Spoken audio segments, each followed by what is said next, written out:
for your daily dose of happiness, narito na ang mga shining kwento na magpapangiti sa inyo dito sa Sunshine Stories. Una na riyan, no child should be left behind. Ika nga ng netizen na si @PrettyJomarie Cababat.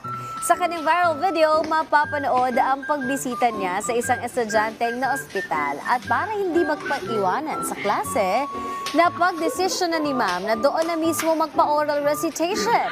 Kitang-kita sa video ang nakakatawang ekspresyon ng estudyante nang makita ang kanyang guro para isang surprise recitation. Dahil maraming netizens ang natuwa at na-inspire, umabot na ang nasabing viral video sa mahigit 1 million views at lampas 200,000 likes online. Samantala, nag-ala CCTV naman ang mga kaibigan ng netizen na si @HYCYTH_ nang ipakilala niya ang kanyang manliligaw sa kanyang pamilya.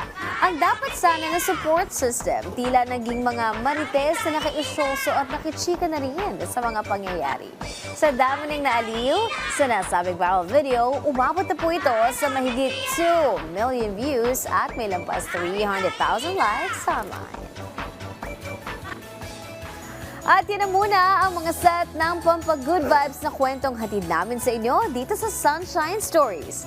Tandaan, ang tunay na kaligayahan ay hindi nahahanap sa perpektong sitwasyon. It's about choosing to see the bright side and finding a reason to smile no matter what life throws at you. Kaya keep on smiling at keep on shining, mga ka-RSP! Samantala, atin naman munang alamin ang lagay ng daloy ng trapiko sa ilang bahagi ng Luzon at gayon din sa Metro Manila kasama si Profi.